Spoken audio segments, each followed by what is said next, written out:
Hello and welcome, everybody. Today we're doing a little bit of something different. We're actually going to be interviewing the fellow founder of the Navigators, Ricky. He's a seven-figure seller. He's got his own team. We're going to delve into this. Currently living in Spain and selling in multiple marketplaces. So I would like to say welcome to Ricky. And how did you get started?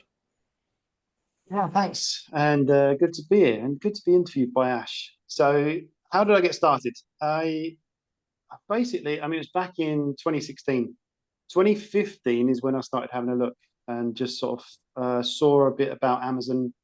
Didn't really know what it was all about. And yeah, I saw it was happening in the USA and they were making a lot of money in the USA, all these different Facebook groups it was back then. I don't even know if Discord was a thing back and yeah, so back then I was doing a little bit of everything because I used to be a chef many moons ago. But I didn't want to do that here, and I was just sort of doing a bit of cold calling as well for a firm in USA. But that didn't go very well. In the end, things went a bit wrong there. So yeah, so I found Amazon and joined up with a Facebook group. It was like $40 a month. Just started to learn a few bits and pieces about, and just thinking if it could work here, because no one was talking about it in Spain back in, yeah, 2016, almost 10, just about 10 years ago. And I thought, well, if it works in the US, and I heard people talking about it in the UK, I thought, well, why wouldn't it work in Spain? And maybe, just maybe, if no one's talking about it, then maybe I've got an opportunity to really, really cash in and just be one of the few. So that was the beginning back in 2016. So, starting back in such an early date, obviously we've had inflation and stuff like that. So, what sort of capital did you start with in your journey? Yeah, so I started with 500 euros, and back then it was a chunk of money because we my wife was working, and but my I just lost a ton of commissions where I was doing it was like cold calling, and I had a ton of commissions built up, and then unfortunately things went a bit wrong with that firm, and I just lost a ton of commissions. Um, so yeah, I mean things were pretty different back then compared to now.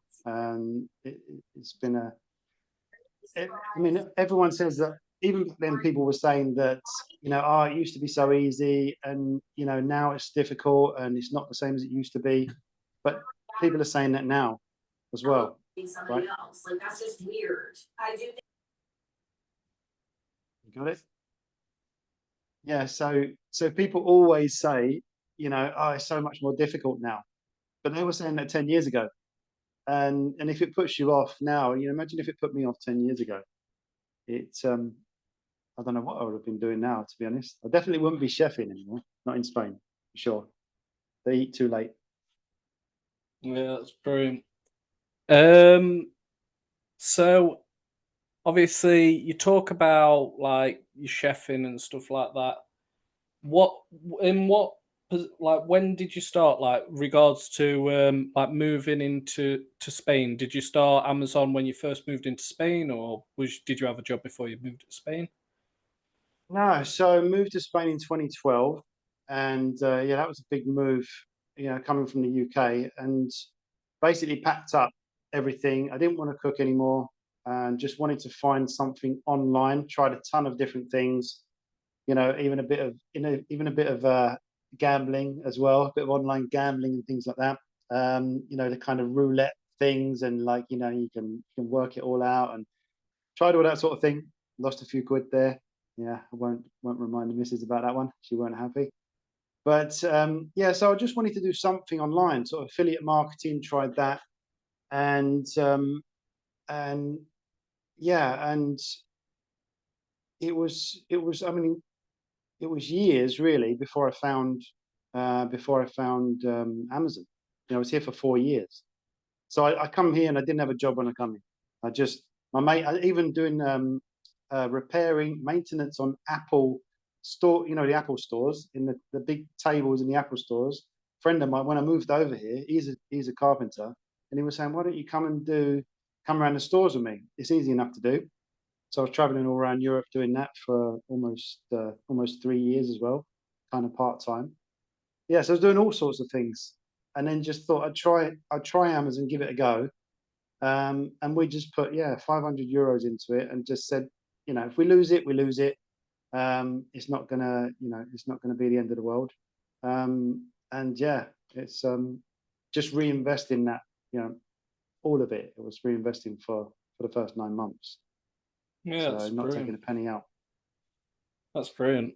Um, Obviously, you started with such a low capital. Did you start with retail arbitrage? Obviously, we've seen you just have only just today got back from a seven Yeah. day retail arbitrage trip.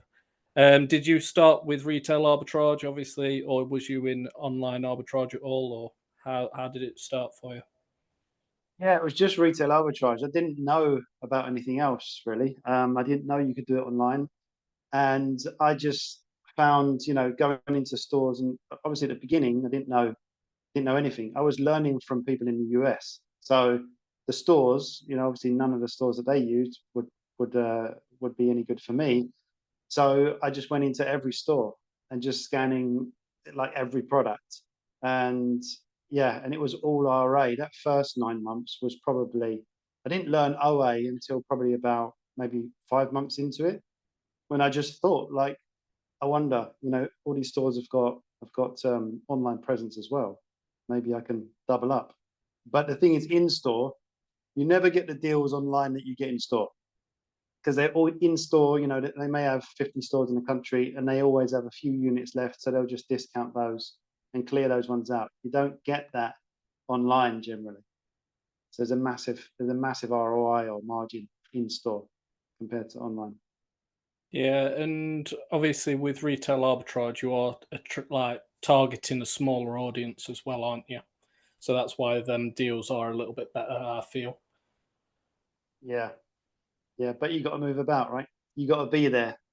So yeah, Yeah, that is one of the challenges because obviously a lot of people see, obviously being from Spain, and they see these amazing road trips. And obviously I know retail arbitrage works in the UK, but a lot of people feel that it's only because you're doing so well because it's Spain. But they yeah, don't see the fact that you've spent a week out from home, sleeping in different beds, as we've just said, every yeah. night, and it's you're putting the work in, aren't you? Yeah, for sure. Like right now, I'll be honest, I'm pretty broken. Like literally just done 3,400 kilometers in 8 days, and been in, I don't know how many stores, maybe only about 40 stores. But because I'm targeting there's an offer at the moment, or was finished yesterday. And because that's there, I know that from last year and the previous year, and like for many years, I've done the same offer. And so I would just literally go, just targeted that store. I only went into one other store, which was just next to me, so I just went in there. But it's like sometimes it was an hour between stores, 2 hours. Yesterday it was 2 hours between from one store to the next, and I was just thinking, like, who, like, people in the UK say RA doesn't work. It's not that it doesn't work. It's like, who's doing what I'm doing? Like who is doing it? And that's what sometimes motivates me a lot when I'm on the road, because I feel like today I had to drive 700 kilometers today to get from the hotel where I was last night. Stopped in Madrid for some diesel and some food, and then just drove another 3 hours, stopped again, for a quick stop, and then on the road again. Well, whilst we were in that meeting earlier, Ash, I did a bit of RA in that store, because there was a different store, and they had an offer in there, 40% back on coupons. And I got another, it's a different store completely, just random. But it's like, and I just think, like, I do well because I do what other people don't do. Like, and that's been a big driving force for me as well. Like, who's going to do this?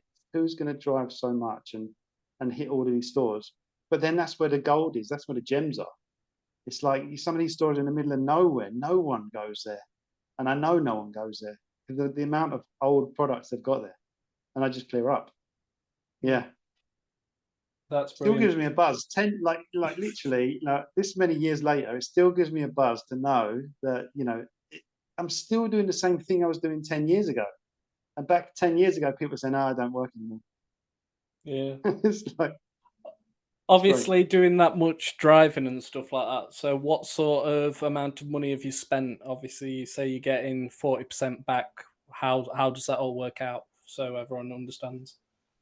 Yeah, so I've spent about 22,000 euros. These are the tickets that I've got for the missus. I don't know how many tickets there, but literally I've got no budget when I go on. I spend as much as I can, and I fit in the van as much as possible.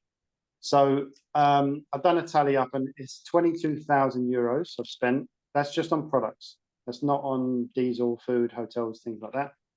Generally on the road, it costs about 120, 130 euros a day for me to be on the road.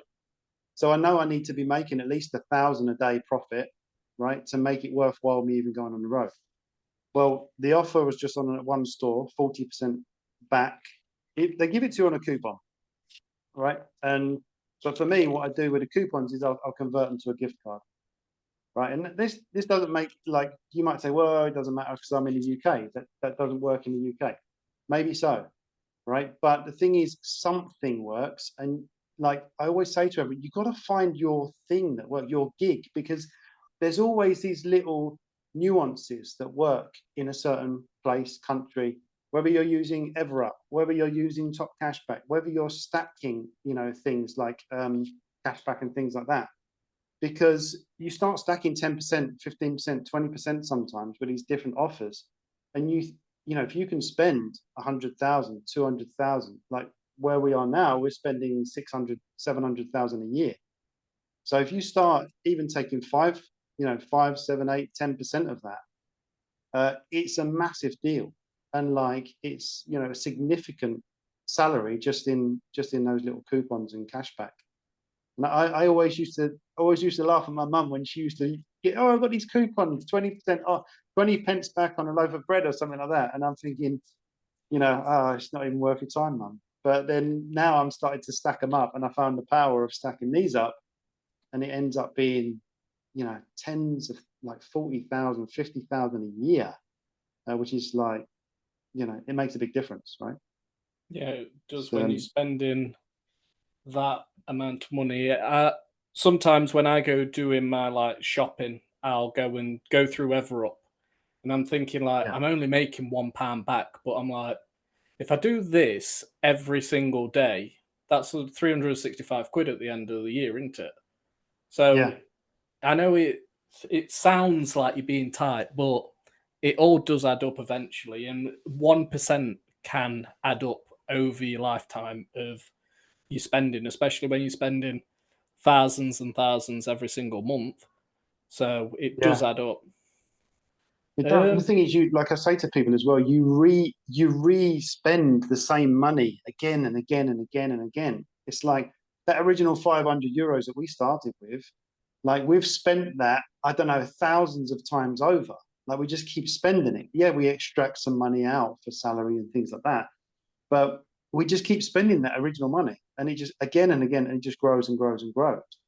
So yeah, it's pretty crazy. And the amount we can spend and the amount of times we can spend it, because we can pretty much get that money back on the best case scenario every 30 days or every 5 weeks or so, right? We can get our money back if we sell that product straight away, and we can spend it again and again and again. Yeah, it's crazy, yeah. crazy good. So it has got a. I will get to your question in a minute, Trigo, and I'll open the floor to questions at the end as well. Um, Obviously, we're still at the beginning of your journey talking about it. What was the turning point when you realized, like, this is what I want to do? This is going to work for me. I reckon it was probably about 3 months in, 2 months in probably, because that's when we first sent our first FBA. Yeah, so that will answer your question as well. At the beginning, it was all FBM, um, because we didn't know about FBA to start with, and then I heard about it, and I've got I've been looking for the photo. It must be one of my old computers, because the first box we ever had, and my son back then, Luca, so he would have been 6 years old, and there's here a picture of him next to our first box, and we put about 500 euros of product in this box. It was mainly Nintendo DSs, the old DS XL, whatever it was, and we put 500 euros, and at that point we're only a couple of months in, and literally we packed up the box and we shipped it off to Amazon. I was like, I'm never going to see it again. We've just thrown away 500 euros. It's just going to get lost. But it didn't. It landed in Amazon, and literally, like the same day, we got like, I don't know, 5 or 6 sales. And they were like these DSs that were selling for 140 euros. Like we're buying them for 40 and we're selling them for 140. And I was just like, you know, this is it, because we were doing FBM. We were selling these Nico electric cars. It's funny when you think back, right, at the old products that you used to sell. And me and the wife have a giggle about it, because we were selling these Nico radio control cars, and we were sending them to Italy. We were selling in all different countries, but it was such a pain. It's like 22 euros or so to ship it, and if there's a problem, you know, what are you going to do? You're going to ship it back to yourself. If it's broken, you're not. You just got to say goodbye to it. And then we started doing FBA, and I was just like, this is it. This now, that's at the point where I said, I'm just going to go all in this next for the rest of the year. Back in 2016, that would have been about May time, 2016. I'm going to go all in for the rest of the year, focus 100% on that, and just keep reinvesting, not take a penny out. And if we do all right, then maybe in 2017 I can just start taking like a small salary out, just like 1,000 euros bare minimum. But we had a deal that we'd treat that money in the business that it wasn't our money. Like, that money, just we kept reinvesting it, and even if the worst case happened and something happened, we couldn't touch that money. It didn't belong to us, so we never took a cent out. We just kept reinvesting it all. And then literally in that 2017, I only took 1,000 euros out every month, no more, no less. And I was so strict with it, and we just kept reinvesting everything else. And I think that was the key, like to turn a small amount into a large amount, is like, for as long as possible, as long as humanly possible, don't take a penny out, and be super strict. Like literally, if you can, imagine it's like not your money, and you'll treat it really well. And then in years to come, it's like delayed gratification, right? Just delaying that reward. And in years to come, you'll look back and you think like, you'll thank yourself for doing it. You really will. Sorry. That's a really good point, because obviously you have spoke to me quite a lot of focusing, and we've done quite a lot of lives in the navigators, just talking about focusing, because in this space you've got so many like different opportunities, different avenues. You could go and do unique bundles, you could go private label. People want to take too much on. So you've helped me massively with like focus and trying to just stick at what's working, not open like go down too many avenues. Do you think that is like one of the? Do you think obviously that's what's helped you um, become really successful? Is there anything else you would say what's helped you? Yeah, definitely focus.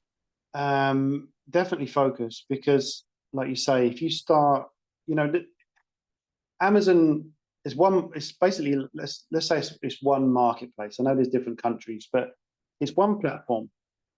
But there is like 1,000, if not 10,000 ways to approach it. Even if you say, right, I'm going to do online arbitrage, but there's still all these different variations. Like, you've got like A2A, online arbitrage, retail arbitrage. You may set like wholesale or brand direct. There's just 5 different ways. Like, let's say private label, but like the amount of combinations or variations in it is just ridiculous. So we can get really distracted. And for me, when we done private label, we did that from 2019. Started researching it in 2018. Started in 2019. But what I found back then, because it was just me doing the sourcing back then, the time I took out of doing RA and OA and putting into private label, I saw the sales dropping, right? Because I had to, if I'm not buying and feeding the beast with the online arbitrage and the retail arbitrage stuff, the sales started to just come down. And because I'm putting all my time and effort into private label, but it wasn't giving any fruits. Like private label is a long, very long game. You know, you can create, multi-million-dollar or even bigger brands, but it's never going to be as quick as RA or online or OA or wholesale. I'm not saying one or the other is better, but it's a big time investment up front to learn, and then it's a huge time and money investment to get it working and to make it really great. So I found back then that I was pulling out of one, like robbing Peter to feed Paul, right? It didn't really, I wasn't advancing. So after after a few years of, I mean, once you set up private label, it's fairly easy to maintain, but it's that huge time investment up front. So yeah, for me, it definitely focused. What else would I think back and sometimes think, what would I have done differently? And it it may have been not doing private label at all, even though we've done well out of it. We've got a brand deal with Lexus out of that private label deal. But unfortunately, that didn't last because of the pandemic. But yeah, I would, and I did in the end, just focus on RA. I just completely stopped the private label and just looked at RA and OA, and that was a pandemic as well. Things were obviously a bit topsy turvy back in 2020, but I just realized I had to put all my time back into what was really working. And I was thinking, during the crazy times, like your private label, you can't really flex, you can't really pivot and change very, very quickly. But with RA, OA, and even wholesale to a certain extent, you can. Because literally, if trends change, you could change with a trend. Like you're buying completely different products this month than you were last month. Like, because that's what's working and that's what's available. So that's what I just went all in again on. It was actually mostly on RA back then as well in 2020. And I just went like I was doing now on this road trip. I just went all in. Like just went, no, I couldn't do anything else. We couldn't go out. Like it was so strict here. We couldn't do anything apart from work. So I just went all in. I don't know if I'm jumping a bit ahead for you there, Ash, like 2020. Jump No, forward a it's little all bit. right. But, It kind of but brings me nicely into like the next few questions I've got for you, because obviously we are advancing through your stage and through your journey, and doing the private label and saying that it misses your missed time out in your business. Did you have any of your team back then, or was you training anybody up, or what was your situation so with your team, virtual yeah, assistants and so stuff? but in 2018, we took on someone. It was so in 2018 was when my wife officially come to work with me. So she started working with me because we were making a bit more money, and so she was able to leave her job. That was like the second goal. First goal was for me to be able to create a salary. Second goal was to create a salary for my wife, so she could leave her job. And she was working full time. And over here in Spain, generally you finish later. Like so, you'll still be leaving at 8 in the morning, but you don't get home till about 8 in the evening, right? Because they don't finish work till 7ish. Um, and then after that, she was also doing teaching English as well. She was teaching English to Spanish kids. So just like private, and after that, obviously she's taking care of everything else and helping me a bit with the business. So I'm like, that was the next goal to kind of not retire her, but like to take her out of that rat race. Um, so did that in 2018. And then later on that year, I think it was a Christmas time that year, we hired someone else in-house to work in the office with us, and just part-time to begin with, just to help us with the Q4 stuff. help us when we were busy in Q4.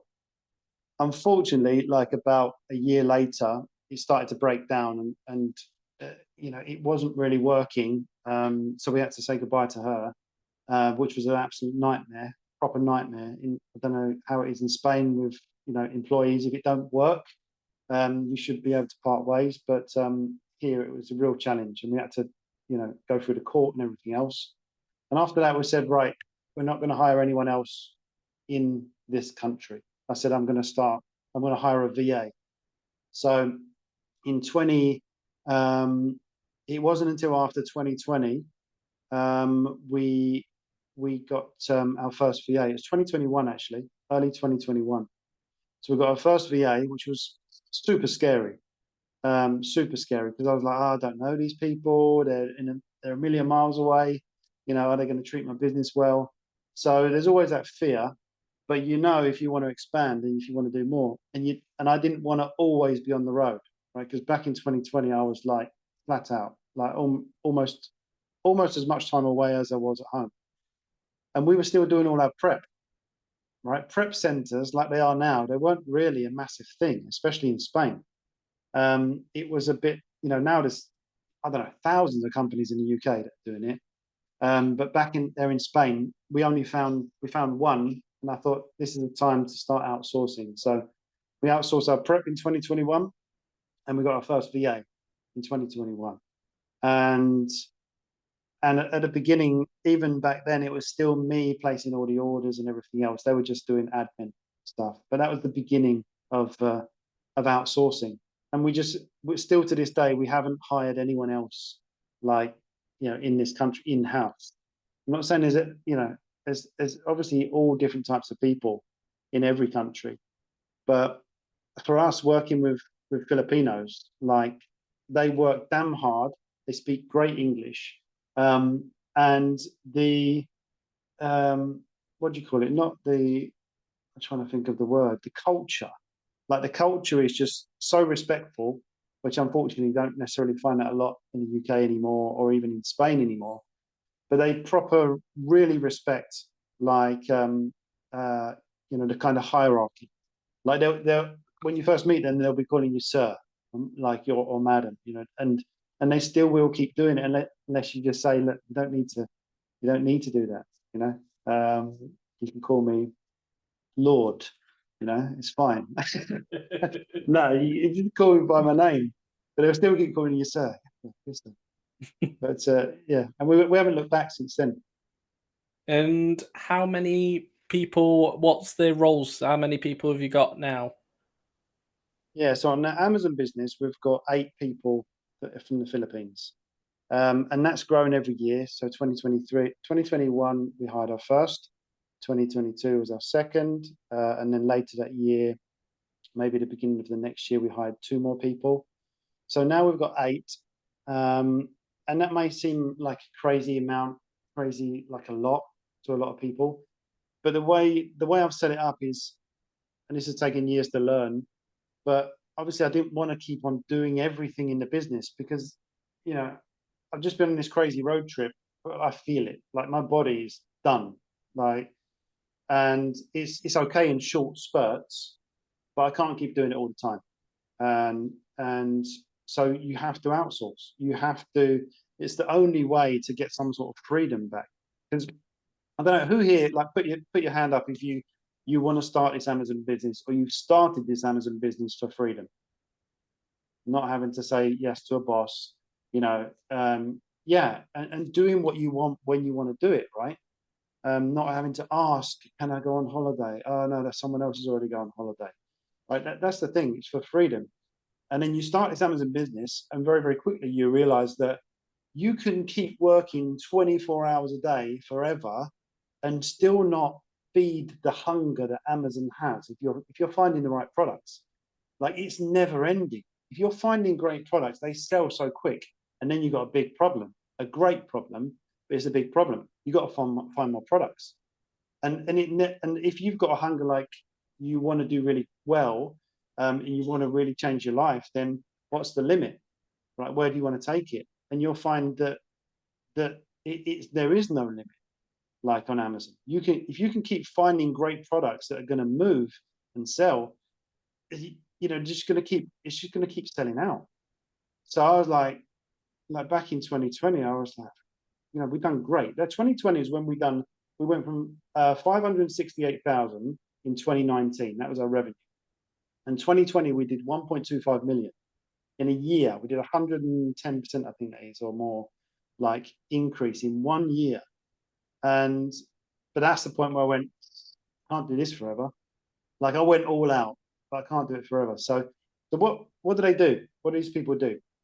We've got two. There's one and a half. I say one and a half, right? So we did have two people working on admin, but one lady is training to do product sourcing as well. So it's like 1.5 people basically deal with admin, Seller Central, listing products, dealing with compliance, account health, uploading all the codes onto Seller Toolkit, managing everything to do with Seller Central that's not product sourcing, everything.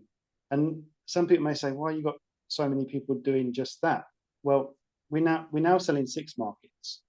We did sell in 10 markets, but we've got rid of 4 because the performance wasn't great. So every market is more admin. So every market you're selling, you've got another lot of admin.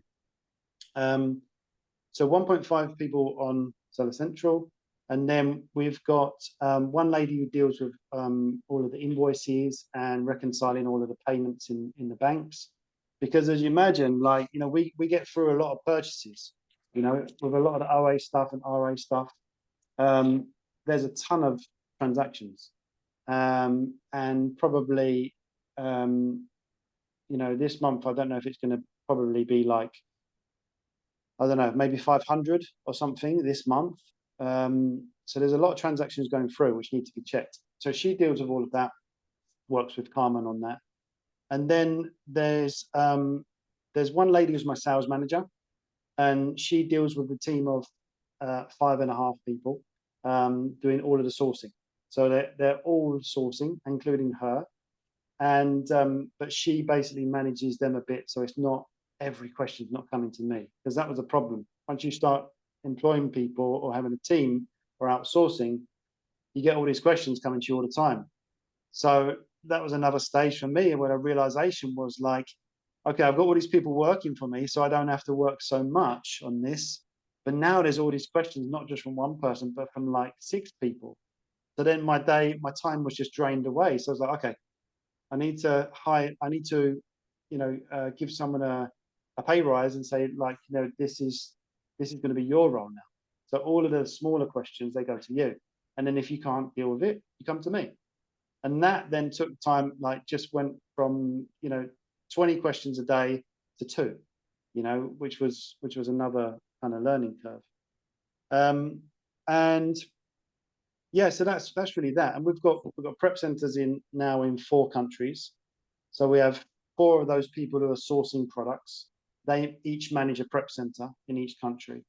And the thing is, what I do differently, because a lot of people hire a VA to find products for them. But for me, my team members, after they've been trained and have been with me about 9 to 12 months, they will start self-approving products. So they will find a product, and they will decide whether we're going to buy that product with my money, with the business money. And I trust them because they've already gone through the process, they've gone through our training, they've built trust there.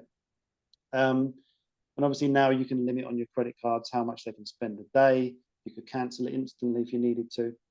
But and some people may say that's a bit reckless. Why am I letting these people just spend my money? Well, the thing is, we measure them so closely that there's so I need to count how many different parameters we measure them on now.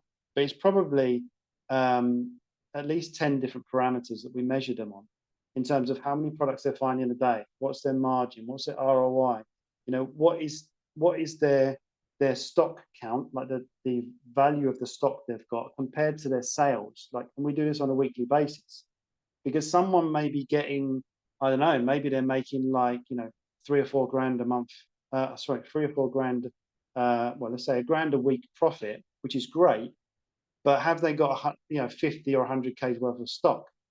Whereas another person might be doing £1,000 a week profit, but they've only got 10K worth of stock, right? So the ratio there, obviously, you want the smallest amount of stock and the highest amount of profit because they're not tying up a lot of your capital. So we measure them on all of this, and then I can see on a weekly basis, not a yearly, not a monthly, but a weekly basis, like where they're at. Is their stock increasing over the last 4 weeks, but the sales are not increasing, and the revenue and the profits not increasing? Or is it the opposite? Is their stock coming down, the profits increasing? That makes sense, but why is that stock level coming down so much? So there's a ton of different parameters that we measure them on, and then I don't have to micromanage anymore. I don't have to say, oh, why did you buy that product? Should you have really bought that product? I don't have to analyze every single product. I just measure them on the data, on the numbers now. So it's a long way of saying how many people we've got on our team, Ash. I think I've answered the question for you.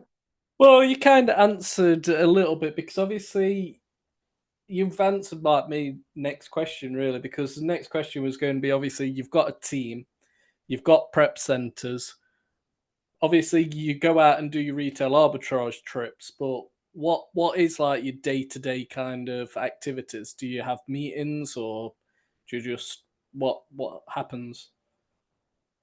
Yeah, so day to day, I mean, obviously, the great thing about me doing RA these days, unlike what it used to be, if I was on the road, I couldn't be doing online arbitrage, right? But now, obviously, it's very different because it doesn't matter if I don't go on the road, So if I did nothing today, well, then I've still got like 6.5 people basically placing orders, right? Or 5.5 people placing orders, and they're finding products every day. So today there's not the pressure for me to have to go away or have to be sourcing all day, because I mean it's great if I do it, it's bonus. But so every day is a bit different. Some days we have a team meeting every week on a Wednesday morning, and that'll generally be an hour and a half to 2 hours, sometimes a bit longer, depending on if there's any challenges at the moment. I'll have a meeting with the sales manager on a Tuesday, and generally it's me dealing with I'm so now what I see it as is I don't have to work like in the business anymore. I can stand up and I can look above the trees, right? I can see the forest, and I can say, okay, I really think we should be going that direction. So it's opening up new accounts.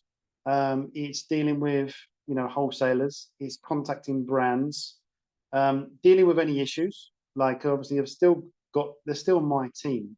So every 3 months or every 4 months now, I'll do like a review with each team member, and I'll still talk to them. Still, I don't want to feel like they can't speak to me and sort of disconnect. So I still speak to all of them. Um, so it's very different every single day. I have a lot of meetings now, obviously, working with the navigators, which is like the next part, we'll talk about, because it's a whole new area. I've always wanted to do it. I say always, but for years, I've wanted to teach other people. And even from back when I was working in the kitchens, like I loved teaching people, because you see a lad come in and he doesn't know anything, and then maybe he'll leave in 2 years time, and some of those people that I've trained up in the kitchens now have got their own restaurants. One guy's got a Michelin star restaurant, and that feeling, like that for me is like the ultimate. It's like you're giving, but you're giving your soul, you're giving your knowledge, right? And maybe they're paying you for that, yes, but like the amount of value that you can give and see someone change their life is amazing. And that is like the cream of life. Like it's just like the cream and the cherry on top. And now the thing is, like when I'm coaching people and training people, and I see them starting knowing nothing or very little, or being very scared to make a move, and after months, they're getting their sales, and they're getting their first sale, a second sale. um for me, that is like the ultimate, you know the ultimate contribution, right? You're making a difference to society, to one person, to two, to 10, to 100, to the world, and you feel like you're actually making an impact rather than just coming in this on this earth. And yeah, you can make money, yeah, and you can make money for you and your family, and that's great. But I think the next level is that contribution level, and Yeah. it's really something special. You've already moved into my next question. Obviously, yeah, we are obviously doing the navigators, and we're here to try and help people and grow. But obviously, there's so many people out there trying to do the training or mentoring. Do you think anything's kind of missing in the space? Because we do get a lot of people come to us and they have been either burnt or there's been bad information passed around. What's your thoughts? Yeah, literally the reason why the Navigators was created was because of that, right? Because of like, uh, obviously you see the videos where they turn up in a Lambo and they're like, sell a few products and like, you can be like me, and so many people get burnt by it. For me, I think what I show is that you can change your life. I'm not saying that I'm the absolute perfect level where I want to be. There's always a bigger mountain, I believe, and that's another part of the juice of life, to keep on growing and keep contributing. But I think in the space, it's a bit dirty, right? Sometimes it feels like dirty, like the people are not showing the truth. They're showing you something which you want to see and you want to believe is true and you want to believe it's easy. But the thing is, nothing's easy. Like nothing. Like literally anything that anyone done which was worth doing, it was never easy. It was never one step or this three-step process and it's all happy days for the rest of your life. Because like and Scott knows what I'm talking about with Tony Robbins, right? What he teaches, like there's always the next level you have to go to. It's like, if you just given everything you wanted every day, like you'd be over the moon, right, for a week, and then you'd be like, freaking hell, is that it? Like I didn't need to try and do anything. I didn't need to strive. I didn't need to grow. I didn't need to think. I didn't need to become a better person. And I think, yeah, that growth is really important. But coming back to like the space, it yeah, it's a bit messy, and I don't know what needs to be put in place. I don't know if there's something that could be put in place to kind of vet. There's no sort of vetting of people, is there? You have to do your own vetting if you want to. Like I've paid for like so much training. Like I've paid for like multiple thousands, with training, not just on Amazon, but on other trainings as well. So I always want to be better.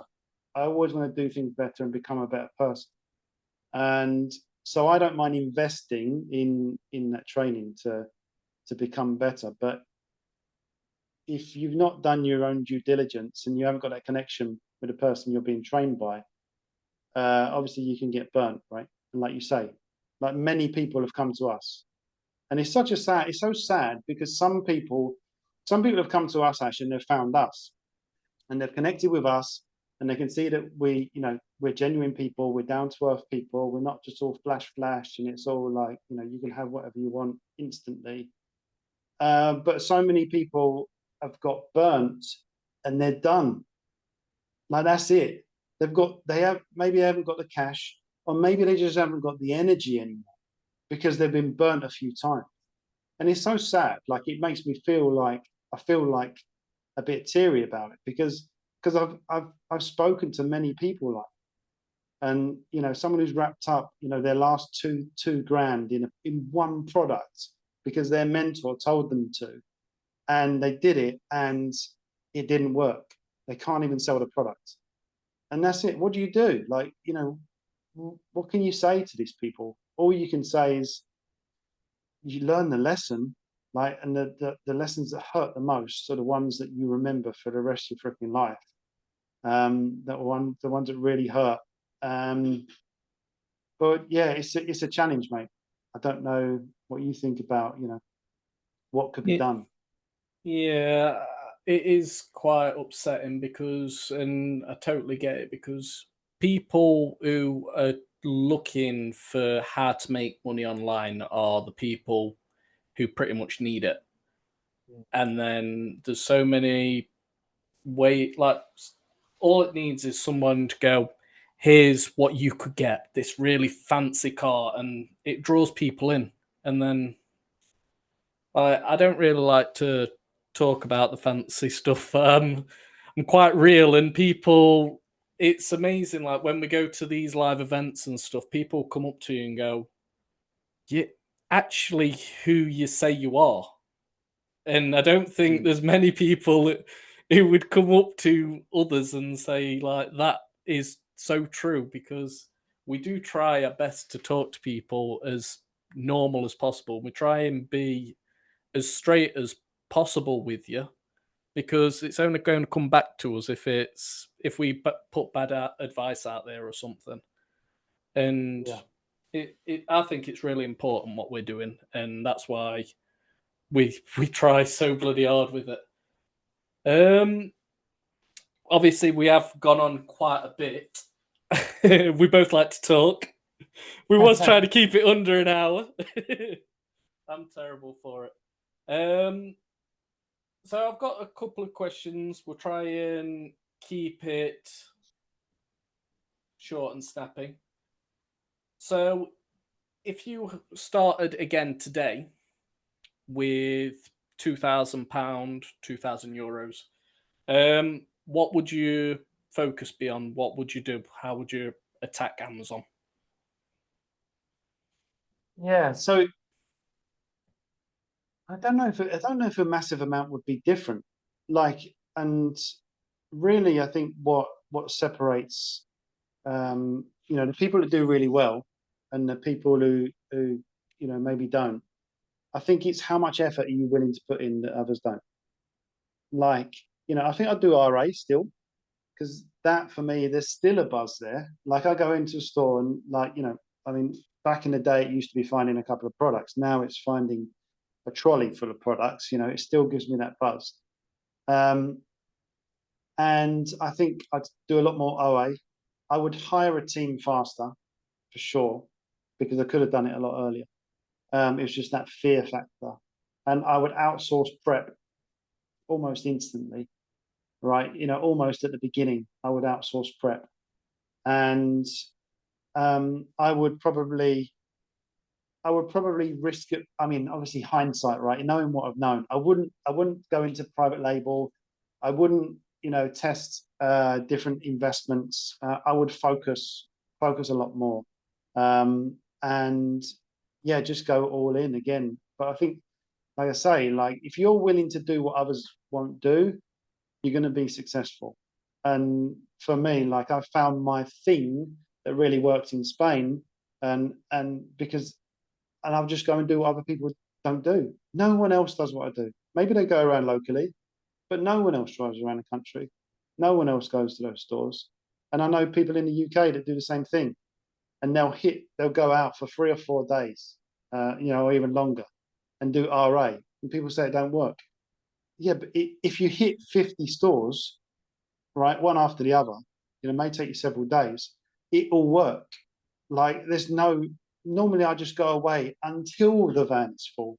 It's not like I'm going to go and do 10 stores. Like it's just keep going, keep going, keep going until it's done. And really it's like proving to myself that I can still do it. Like, and yeah, not giving up. So I wouldn't do a massive amount different, I don't think. Just a few little things, little tweaks. Yeah, brilliant. We have got a couple of questions in here, and I know time's getting on, so I'll ask these ones. Seems that you have the entrepreneurial, if I pronounce that correctly, mindset.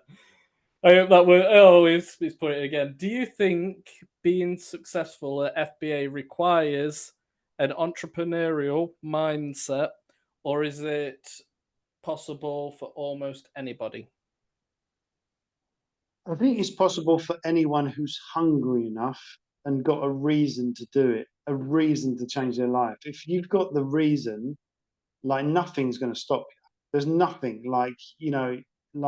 you'll break through walls. You'll do whatever it takes. You'll get up earlier. You'll stay up later because I mean, same as the position I was in, like, and most people, unfortunately, let's be real, it's probably about 80%, 90% of people that don't like what they're doing, right? They don't like it. They still do it every day because they feel safe because they're going to get a wage, but every day their soul's being crushed by having to do it, having to commute for 2 or 3 hours a day, and then, a boss telling you that you don't like, a boss telling you what to do, and then you ask for, a favor. Can I have a day off to go and see my kids play? And they say no, right? And that's happened to me. I couldn't go to see my kids play, right? Because I had to work, right? It was something to do with the creche. They were doing this thing, a Christmas thing, and I couldn't go because I had to work in the restaurant. And like, it's those things, you just feel your soul being crushed, even if some things you like about your job. But I think anyone can do it with a big enough reason, and never giving up. It works. And that's the thing. If I can do it, anyone can do it. I'm not like this super intelligent person. Like, I do all right, but like, it's just never giving up. It's just doing whatever it takes. Right. What moving on to Samaya? I think I pronounced that right. I hope I have. Sorry if I haven't. What advice would you give somebody who started FBA a few years ago and wants to go back to doing FBA, as they were chasing shiny objects and making mistakes, but feel stupid going back to it? Yeah, I'd say do it because you know what mistakes you've made before, so you're going to be a lot better at not making those mistakes again, right? I think I think you can definitely do it. And now, but like I said before, what's going to be your reason, Samaya? What's going to be the thing that you're going to do whatever it takes and get up every day, even when you're tired, before work, after work, at the weekends? Like, what is it? Because if it's just to make, I'm not saying it is, but if it's just to make a few quid, it gets very boring very, very quickly, right? Whereas if that reason is, it is to, stop, take your partner away from working in a job that they hate, where you see their soul getting crushed every single day, then that is a bigger reason.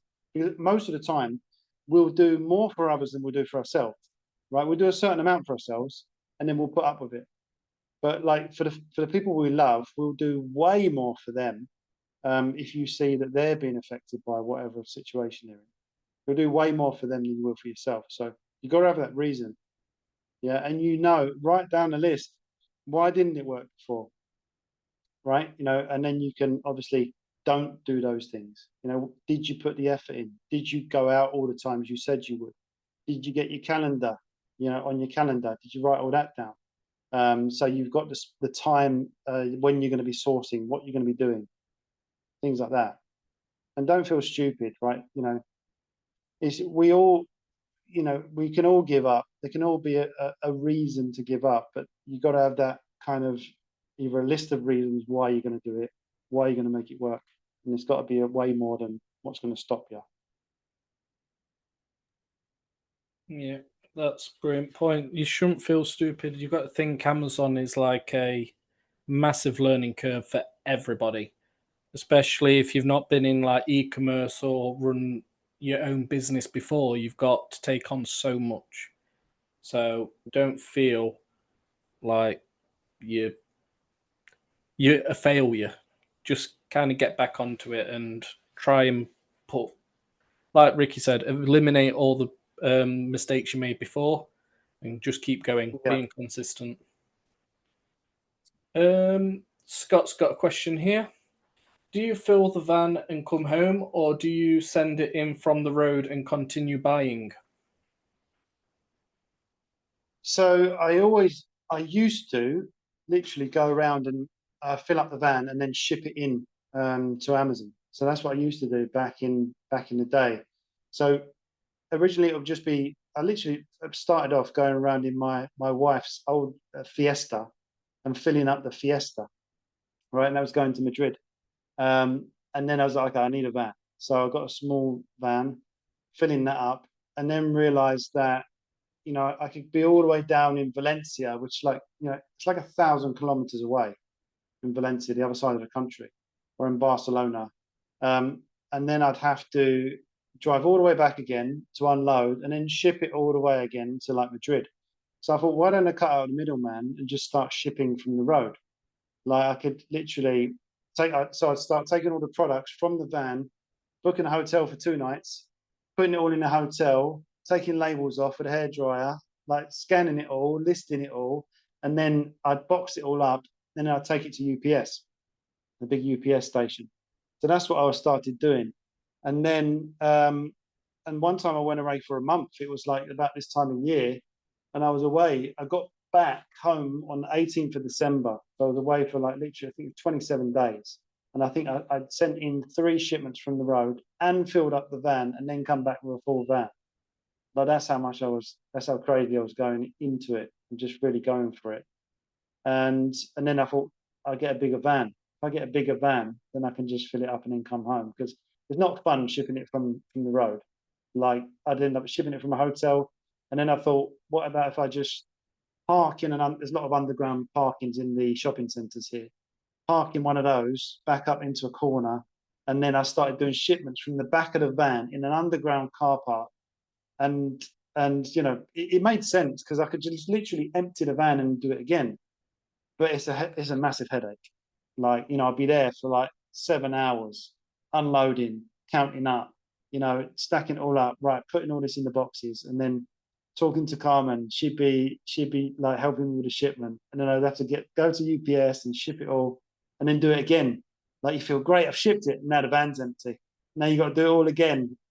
So I've got a bigger van now, and I just come all the way back home. And then I was thinking about shipping from the road this time in UPS, but I didn't find as many big products, so I just didn't need to. So the van's just about full after 6 days shopping. It's only 6 days shopping. And now tomorrow we unload and we prep it and we ship it. Yeah. Yeah, I can imagine shipping outside of a Tesco in most of the UK is not Yeah. really an Can you option. imagine? No, no. And I never like I have people come like looking like sometimes sort of what you're doing. And I never luckily had anyone come up to me sort of any issues. There was a few sort of, people who are not quite with it, just on something that come up and sort of give you some looks, and you have to be a bit sort of fronty with them, and then leave. But if you're doing a shipment, you're committed. Like that's a 5-hour job to unload a van and do a shipment. There's nothing you can do. You can't leave. You can't go anywhere.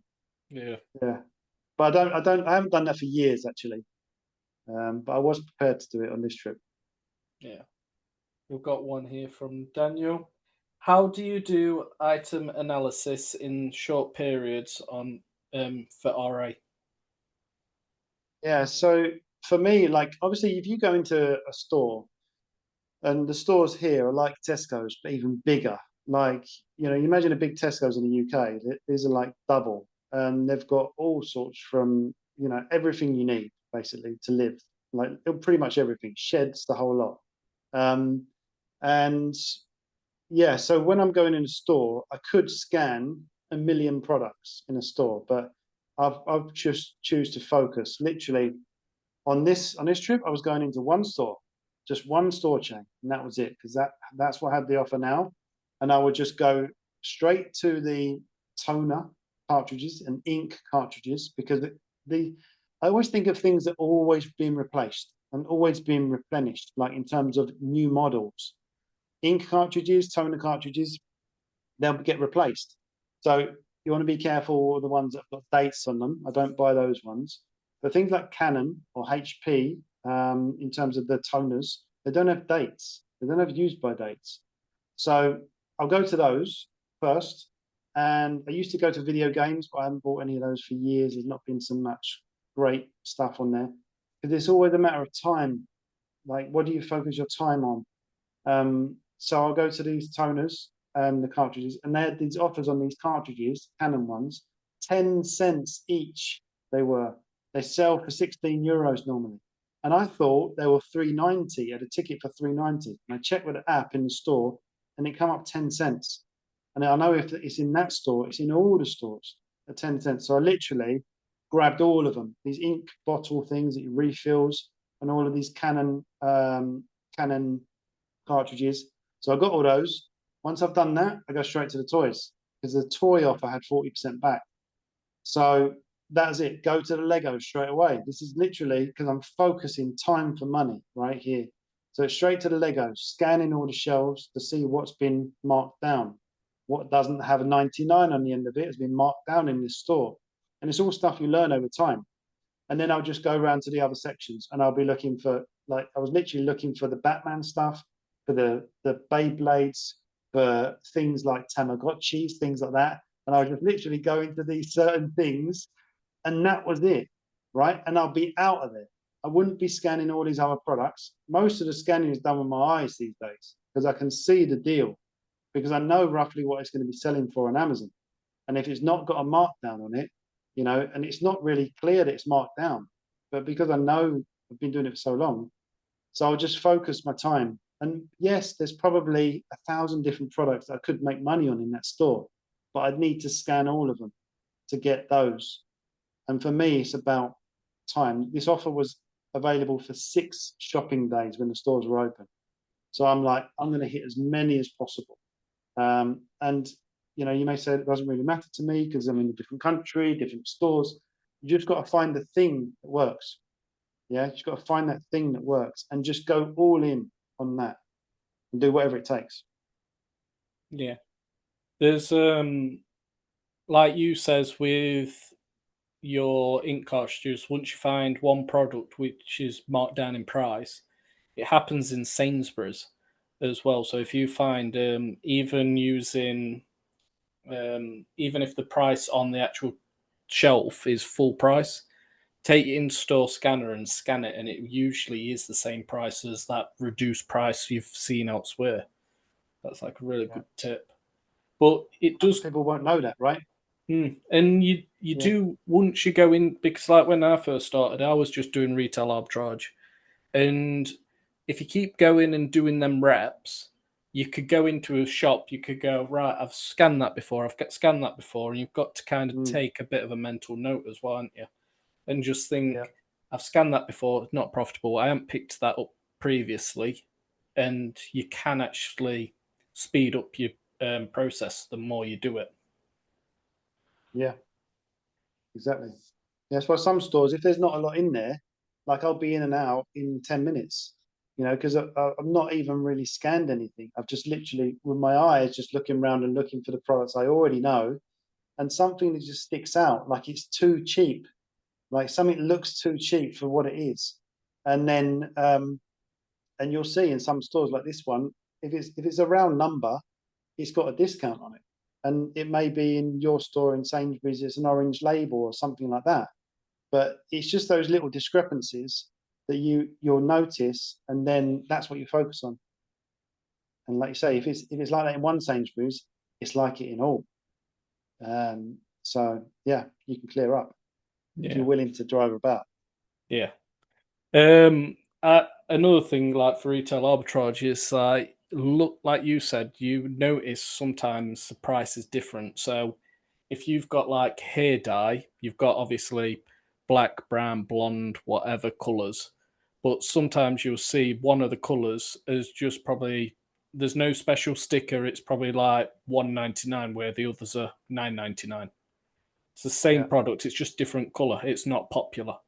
So you could yeah, give that one a scan, and it might be profitable for Amazon. yeah, So, definitely. Yeah, just look for the odd things out, right? Which you've got an advantage there already. Yeah. tell us about cashback, and I'm really struggling with it. That one's Mm. a bit of a vague Cashback in question, don't store. you? Is that in store, Daniel? Yeah, so cashback. I mean, Ash can probably help you out more with cashback for you in the UK. But on OA, okay. So just, I mean, make sure you've got all the apps to start with, right? So make sure you've got Cooper, make sure you've got Top Cashback. There's one called Letty Shop, which is more for Europe, but it does apply for stores in the UK as well. What else we got, Ash? Honey, is that still a thing? I don't know about Honey. So You've much. got like Cooper, Complete Savings, Quidco, Top Cashback. You could be Yeah, using like EverUp, and some of yeah. these apps you could like stack as well. So make sure you're making the most out of your cashback. Yeah, complete savings is one of the best ones. It's a bit of a challenge to get. You need to buy on the store first, and then you get invited. But if you get that little pop up that comes up, save whatever £16 on your next purchase, just check the name on the bottom of it. It's not. I think it's a different company. It's the same. They've basically got the same platform in every country, but it's a slightly different name. So there'll be one in Germany as well, Scott. Um, in Spain, it's a different name completely. We've got the Spanish one, we've got the UK one, because that's 10 or 12% on discount or sort of cashback on the products, right?